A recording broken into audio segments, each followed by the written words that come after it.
So can you describe like the slavery type stuff you had to do in Angola? I'm pretty sure. Listen, I never picked the cotton before in my life, okay? And when I get up there, the closest thing to slavery I ever seen when I was young is a movie called Sounder. It was Cicely Tyson. Mm-hmm. It was a slave picture, right? So I remember the movie Sounder, slave masters and all that shit. So when I get to Angola, I'm seeing the same thing I see it on the movie Sounder. White men on the horse, talking bad to black prisoners, talking bad, calling them nigga this, nigga that, nigga get my cotton, nigga get my work, nigga do this, do that. So I'm from New Orleans. I ain't never seen a cotton ball in my life. Mm-hmm.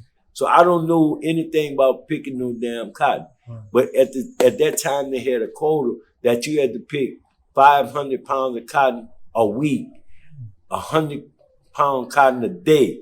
Mm-hmm. So if you don't have 100-pound cotton that day, you got to make it up the next day and the next day. By the end of the week, Friday, you got your scale got to where your name is at got to prove that you had 500 pounds that week.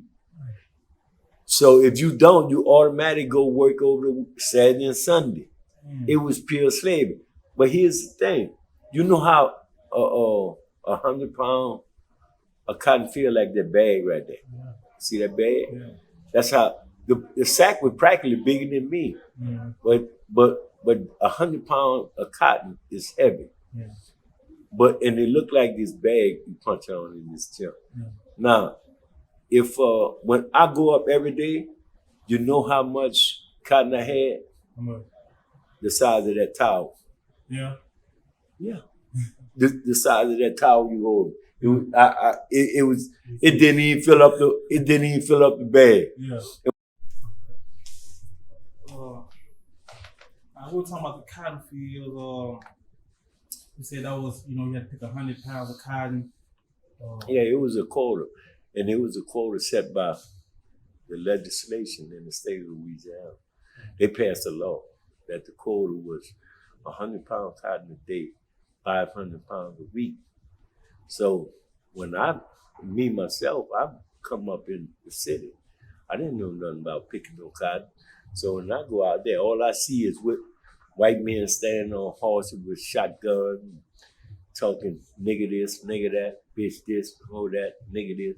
So it was mind-boggling to me. So I'm come from the city. I never seen cotton. I don't tend to pick no cotton, especially no 500 pounds or no 100 pounds. So when I at the end of the day, I would just bring my sack up there. And never intend to pick no cotton. So automatically I gotta go over there out there in the weekend. Even when the weekend start, I go out there over the weekend, still bringing the empty sack. I might put about 3 balls of cotton in there, that's it. But my attitude at the time, I knew I was gonna get in. Yeah. I knew my attitude, the way I was looking at this whole surrounding, I knew I was gonna get into it. I knew I was gonna get in trouble with these people. I know I was gonna have some type of rebellious act out there, and that's what happened. So, out of all this time, did you ever think about escaping? Because there's a lot of bad men. But you talking about Angola is the largest maximum security prison in the United States. It's 18,000 acres and it's surrounded by 2 rivers, the Mississippi River and I forgot the other river. But on one side you have the river, on the other side you got the Tunica Hill. If you escape, the only way you could possibly escape out there is through the river, and you gotta have a speedboat, and you got people working from the outside. You would never be able to escape on the landmass part because you got the hills, the Tunica Hills, and so on. Even if you get out, the surrounding areas around Tunica Hill, most of them people work in Angola. And So you'll be captured before you even come out to Tunica Hill. Yeah. You know, it's a hard place. But they don't get me wrong. I had a partner who escaped by walking out the sacrificing his brother and walked out the front gate. How you get in? His brother stayed in. Oh. And he went out. Okay. And by the time they figure out that this brother wasn't the one, he was already gone. And so I had people escape like that. When once that happened, that was shut down. Yeah. You couldn't do that no more. Yeah. But they had other guys escaping dramatic escapes up from up there.